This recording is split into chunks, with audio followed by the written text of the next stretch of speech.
Last class में हमने renal stone के बारे में पढ़ा था। तो रीनल स्टोन की डेफिनेशन देखी थी हमने और कोजेस देखे थे और टाइप ऑफ रीनल स्टोन हमने इसके फर्स्ट पार्ट में स्टडी कर लिया था। आज हम आपके लिए लेके आए हैं रीनल स्टोन का सेकंड और लास्ट पार्ट। तो चलो स्टार्ट करते हैं। नेक्स्ट टाइप्स के बाद में आज हम बात करेंगे क्लिनिकल मैनिफेस्टेशन के बारे में कि रीनल स्टोन के जो पेशेंट होता है उसके अंदर साइन एंड सिम्टम क्या क्या देखने को मिलेंगे। तो सीवियर पेन होता है पेशेंट के साइड में एंड बैक पीछे की तरफ and pain spread to lower abdomen and groin area. मतलब पेन है जो साइड के अंदर पेन होगा, पीछे की तरफ पेन होगा और पेन स्प्रेड हो जाएगा। लोअर अब्डोमन से लेके ग्रोइन एरिया तक पेन है जो स्प्रेड हो जाता है। रीनल जो पेन होता है उसको हम रीनल कोलिक भी कहते हैं। पेन ड्यूरिंग यूरिनेशन, यूरिनेशन के दौरान पेशेंट को पेन होगा। नोजिया एंड वॉमिटिंग की कंडीशन पेशेंट में देखने को मिलेगी। हेमेचूरिया, डिस्यूरिया, पायूरिया, ओलिग्यूरिया एंड कभी कभी एन्यूरिया भी देखने को मिलता है। इसके अलावा पेशेंट में हाइड्रोनेफ्रोसिस के साइन एंड सिम्टम भी देखने को मिलेंगे। तो हाइड्रोनेफ्रोसिस क्या होता है कि जब किसी पेशेंट के स्टोन हो जाता है तो वो प्रॉपर रूप तरीके से यूरिन पास आउट नहीं कर पाता है, तो यूरिन इकट्ठा होने लग जाता है रीनल के अंदर, तो उसे हम कहते हैं हाइड्रोनेफ्रोसिस। इसके अलावा पेशेंट के अंदर अगर यूरिन पास आउट नहीं होगा प्रॉपर तरीके से तो अब्डोमिनल डिस्टेंशन भी देखने को मिलता है। डायग्नोस्टिक इवाल्वेशन की अगर हम बात करें तो पेशेंट का ब्लड टेस्ट करवाएंगे। ब्लड टेस्ट के अंदर हम देखते हैं कि कैल्शियम और यूरिक एसिड का लेवल कितना है। इसके अलावा यूरिन टेस्ट करवाते हैं। यूरिन टेस्ट में हम 24 आवर का यूरिन है जो कलेक्ट करते हैं और लेबोरेटरी में इन्वेस्टिगेशन के लिए भेजते हैं। इमेजिंग टेस्ट किस लिए करवाते हैं कि हमें पता चल जाता है कि स्टोन है जो यूरिनरी ट्रैक्ट में कहाँ प्रेजेंट है। कौन कौन से टेस्ट हम करवाते हैं? KUB एक्सरे करवाएंगे, किडनी यूरेटर ब्लैडर एक्सरे, इसके अलावा CT स्कैन करवाएंगे, MRI और अल्ट्रासाउंड आदि करवाते हैं। मेडिकल मैनेजमेंट की बात करें तो हम सबसे ज़्यादा अगर इम्पोर्टेंट है तो IV फ्लूइड हम प्रोवाइड करते हैं। लेकिन एक बात ये भी ध्यान रखनी है कि IV फ्लूइड भी डॉक्टर के प्रिस्क्रिप्शन के अनुसार ही देना है, ओवर नहीं देना है, अदरवाइज़ पेशेंट में एडिमा भी देखने को मिल सकता है। पेशेंट को दर्द को कंट्रोल करने के लिए, पेन कंट्रोल करने के लिए ऑपोइड देते हैं जैसे कि मॉर्फिन और नारकोटिक ड्रग प्रोवाइड करते हैं। लेकिन ये भी डॉक्टर प्रिस्क्रिप्शन के अकॉर्डिंग ही हमें देनी है। अगर डॉक्टर ने ऑर्डर किया है तो ही हम प्रोवाइड करेंगे, अदरवाइज़ नारकोटिक और मॉर्फिन सल्फेट हम प्रोवाइड नहीं करते हैं। अगर पेशेंट को कम पेन हो रहा है, ये सीवियर पेन में देते हैं, और अगर पेशेंट को कम पेन हो रहा है तो हम नॉर्मल जो एनाल्जेसिक होती है जैसे कि मतलब डाइक्लोफेनेक है, टर्माडोल है, ये सब प्रोवाइड करते हैं। प्रोवाइड एंटी स्पाज्मोडिक जैसे कि ऑक्सीब्यूटिन प्रोवाइड करेंगे। एंटी इन्फ्लामेटरी ड्रग प्रोवाइड करेंगे जैसे केटोरोलेक। इसके अलावा एंटीमेटिक्स प्रोवाइड करते हैं। अगर पेशेंट को नोजिया एंड वॉमिटिंग की कंडीशन है तो ऑनडेस्ट्रोन देते हैं। पेशेंट को एंटासिड प्रोवाइड करेंगे। इसके अलावा इम्पोर्टेंट है कि नेफ्रोलिथियासिस की अगर आपसे कोई पूछे ड्रग ऑफ चॉइस क्या है तो मेपेरिडीन है जो नेफ्रोलिथियासिस की ड्रग ऑफ चॉइस होती है। नेक्स्ट हम बात करते हैं सर्जिकल मैनेजमेंट की, जो कि बहुत इम्पोर्टेंट है। इसमें हम कम से कम 6 तरीके की सर्जिकल मैनेजमेंट पढ़ेंगे।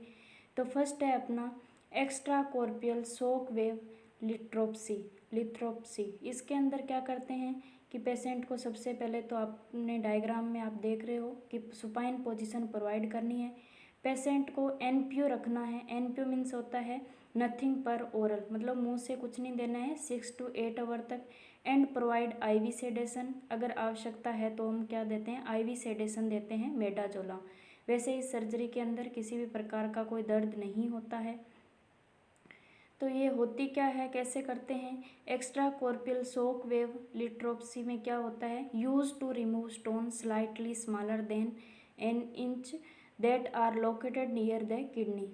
ये सर्जरी हम कब यूज़ लेते हैं, जब स्टोन है जो छोटी होती है और किडनी के पास लोकेट होती है, तो उसको रिमूव करने के लिए ये मेथड यूज़ में लिया जाता है। This method uses ultrasonic wave और shock wave to break up stone.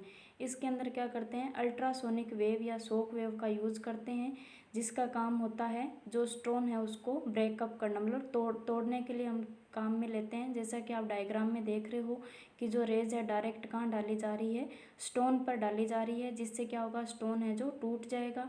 टूटने के बाद वो बॉडी से छूट जाएगा, मतलब लीव द बॉडी, बॉडी से लीव हो जाएगा और यूरिन के अंदर आ जाएगा, ब्लैडर के अंदर आएगा, ब्लैडर से यूरिन में मिक्स होगा और यूरिन के थ्रू पास आउट हो जाएगा।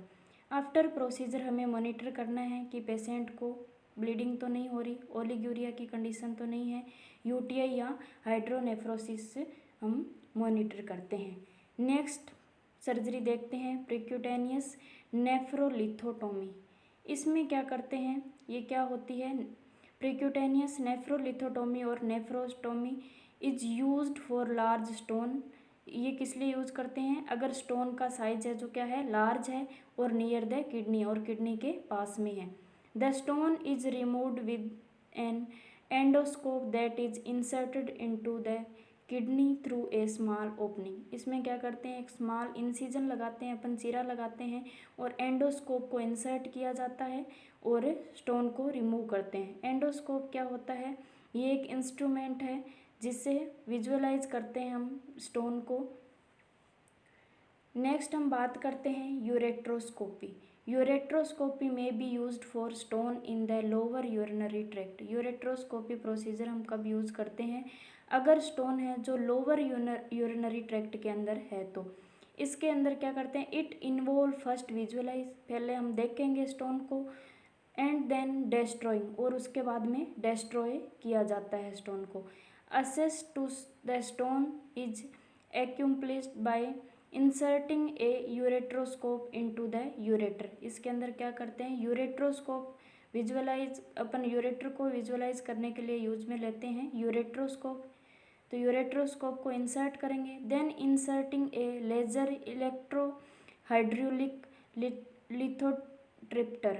इसके अंदर क्या करते हैं, एक इलेक्ट्रिसिटी अपन डालते हैं, इंसर्ट करते हैं और ultrasound device through the ureteroscope to fragment and remove the stone. इसके अंदर सीधी सिंपल सी बात है, यूरेट्रोस्कोप हम इंसर्ट करेंगे, यूरेट्रोस्कोप के थ्रू हम क्या करते हैं, इसमें इलेक्ट्रिसिटी जो करंट है वो डाला जाता है डायरेक्ट स्टोन के ऊपर, जिससे क्या होगा कि जो स्टोन है वो रिमूव हो जाएगी। ये इसके इंस्ट्रूमेंट है, मतलब पूरा मशीन है। नेक्स्ट देखते हैं सिस्टोलिथोटोमी। सिस्टोलिथोटोमी किसे कहते हैं, क्या होता है इसमें, रिमूवल ऑफ ब्लाडर कैलकुलाई। ये किस लिए यूज में लिया जाता है, अगर ब्लाडर के अंदर स्टोन है तो उसको रिमूव करने के लिए अपन सिस्टोलिथोटोमी प्रोसीजर यूज में लेते हैं through a supra pubic incision. इसमें क्या करते हैं, प्यूबिस एरिया के जस्ट ऊपर की तरफ एक इंसिजन लगाते हैं। Is used only when stone can not be crushed. ये कब यूज किया जाता है मेथड, जब स्टोन है जो क्रस्ट नहीं होती है। क्रस्ट मीन्स होती है पीसना, एक तरीके से टूटना। अगर टूटती नहीं है तो डायरेक्ट इंसिजन लगाया जाता है सुप्रा प्यूबिक एरिया पे एंड रिमूव ट्रांसयूरेथ्रली, और यूरेथ्रली हम क्या करते हैं, रिमूव करते हैं। नेक्स्ट फिफ्थ है परक्यूटेनियस स्टोन डिसोल्यूशन या कीमोलाइसिस बोलते हैं। इसमें क्या करते हैं कि हम कुछ केमिकल्स का यूज करते हैं और केमिकल का यूज करके स्टोन को डिज़ोल्व करते हैं, जिससे क्या होगा, स्टोन यूरिन के थ्रू पास आउट हो जाता है। 6 है पार्शियल या टोटल नेफ्रेक्टमी। इसके अंदर क्या करते हैं, हम नेफ्रॉन जो पार्ट है, जितना मतलब किडनी जो खराब हो रखी है उसको पार्शियली या फिर टोटल नेफ्रेक्टमी, मतलब टोटली हम नेफ्रॉन को निकाल देते हैं। It is necessary because of extensive kidney damage. ये कब जरूरी है, जब किडनी बहुत ज़्यादा ख़राब हो रखी है, डैमेज हो रखी है। ओवरवेलमिंग रीनल इन्फेक्शन, बहुत ज़्यादा अगर रीनल इन्फेक्शन हो रखा है। abnormal renal and parenchyma which can be responsible for stone formation, जो कि किसके लिए रिस्पॉन्सिबल है, स्टोन फॉर्मेशन के लिए रिस्पॉन्सिबल है। तो हम क्या करेंगे, उस पार्ट को पूरा रिमूव कर देते हैं, पार्शियली या टोटल रिमूव करते हैं। नर्सिंग मैनेजमेंट की अगर हम बात करें तो सबसे पहले तो पेशेंट की हिस्ट्री कलेक्ट करनी है और मेनली फैमिली हिस्ट्री कलेक्ट करते हैं, जिसमें हम देखते हैं कि फैमिली के अंदर कोई स्टोन की हिस्ट्री तो नहीं है। एपिसोड ऑफ डिहाइड्रेशन, पेशेंट में मतलब देखेंगे कि प्रोलॉन्ग्ड डिहाइड्रेशन तो नहीं है, प्रोलॉन्ग्ड इमोबिलिटी तो नहीं है, जैसे कि कोई सर्जरी के बाद में या पेशेंट लंबे समय तक लेटा हुआ हो, बेड रेस्ट पे हो, ये कंडीशन देखेंगे।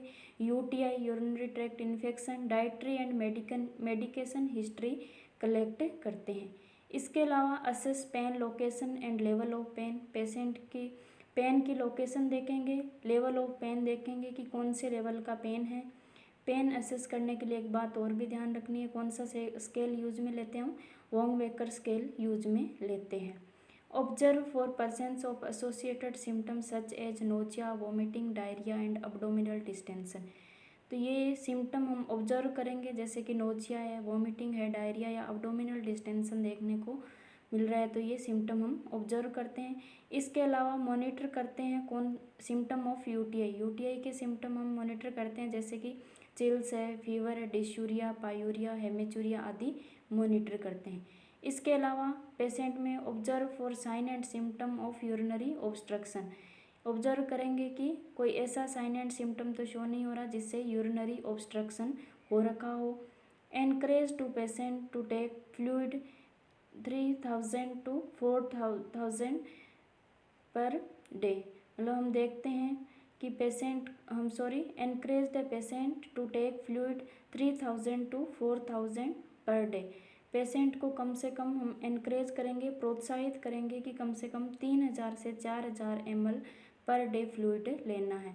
Maintain intake and output chart, intake and output chart है जो मेंटेन करना है।